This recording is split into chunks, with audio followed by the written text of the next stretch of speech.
I want you to see this. This is the headline of the newspaper, okay? It says, treasure hunter tells of finding his fortune on a sunken galleon.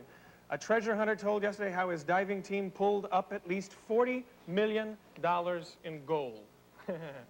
What would it be like to have and find $40 million worth of sunken treasure? Well, we're going to meet the man who did. But before he comes out, I want to tell you how it happened. It started with a ship called the Atocha, which set sail from Spain with 47 tons of gold and silver on board. However, the Atocha and the sister ship that went with it, the Margarita, they never reached their destination. A hurricane smashed the ships into some sandbars off the coast of Florida, in the Florida Keys. Now, more than 375 people died, and the ships, with their king's ransom worth of gold bullion and pieces of eight and treasures, fell to the bottom of the sea. Now, for centuries, people have searched for these ships, but they've had no luck in finding them. But then our next guest took on the quest. He found those legendary galleons and their lost riches. So please welcome the world's foremost treasure hunter and finder, Mel Fischer.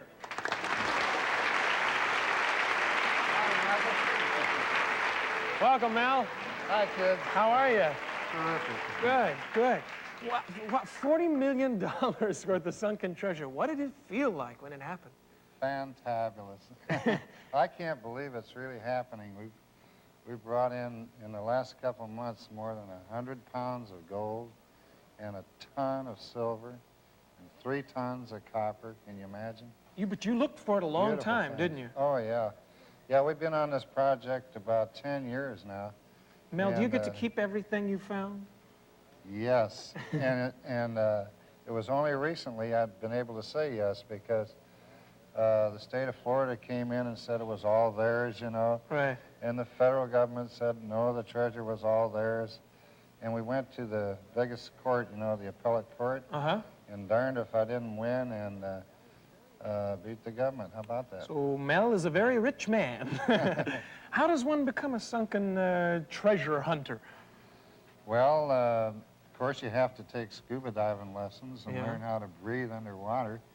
And it pays to do some research.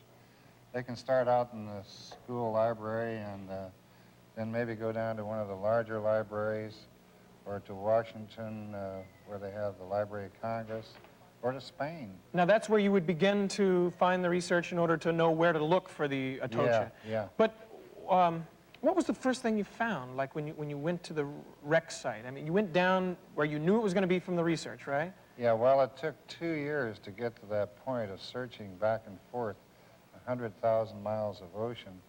But I found 2 lead musket balls.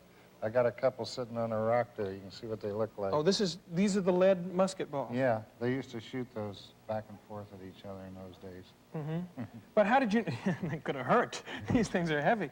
But how did you know it was the Atocha, just because you found these musket balls? Couldn't they have been on any ship? Yes, but I just had a feeling in my heart. And when my son Cain brought up a 75-pound silver bar with beautiful markings on it, it had the numbers, you know, serial numbers, and the weights. Now, these are the silver bars we're talking about, right? Yeah, it's... and the markings on that indicated that it was the Atocha? Yes, they matched precisely with a manifest that our historian, Dr. Lyon, found in the archives in Seville, Spain. So now you knew you were onto the right ship, so you knew there was the treasure, right? We knew there must be another 27 tons of silver there, and on and on. Can you show us some of that gold? I know you brought some of the gold and silver with it. I brought some gold with me just to show you and the kids. Let's take a look at the treasure. What do you say, right? Let's go for it.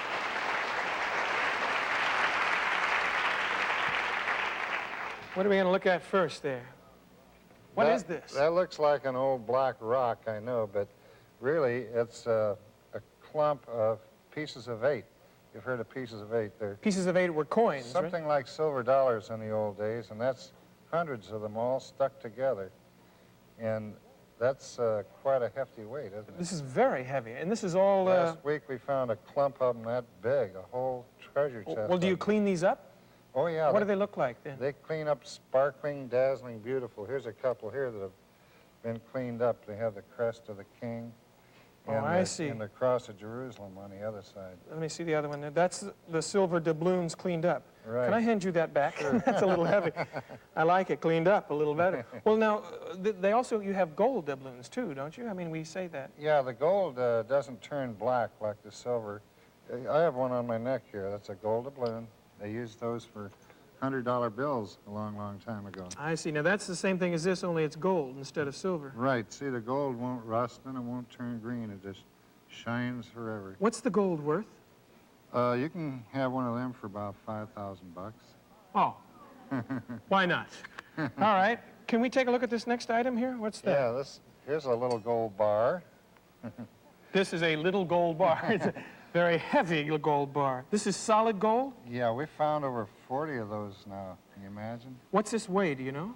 That's more than 6 pounds. More, and what is it worth? It's approaching $500,000. This one thing is a half million Right. bucks? And you found how many of these? More than 40 of them. I'm losing track. Okay.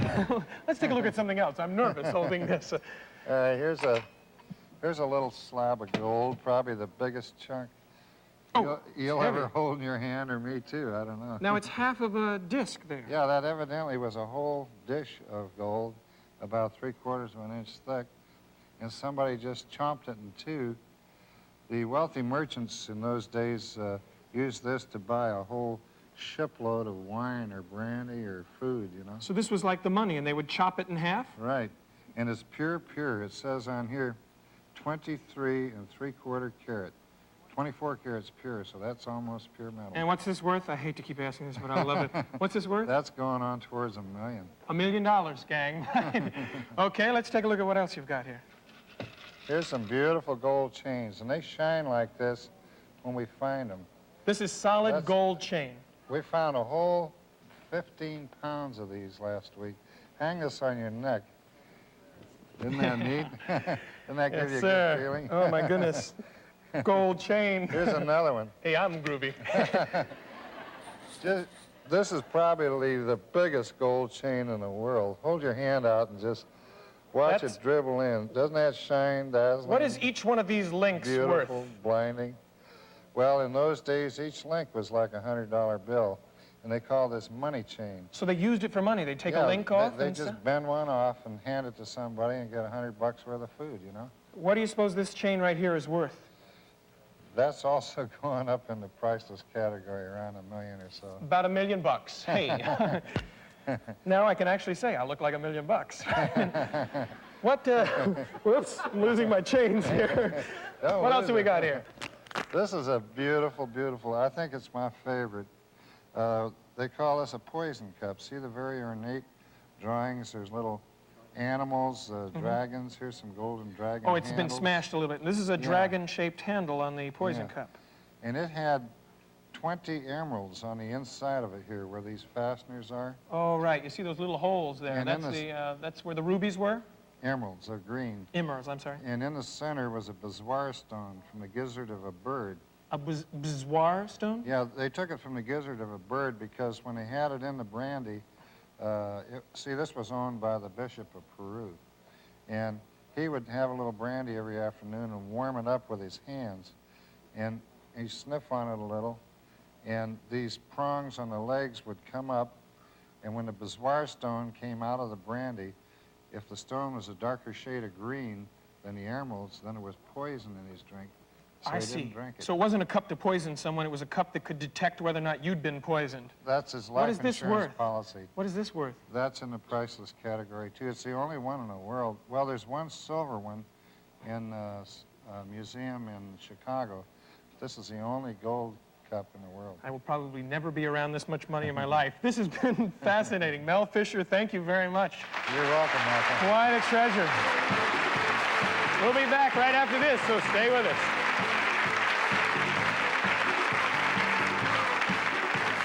Kids are people too. We'll return after these messages.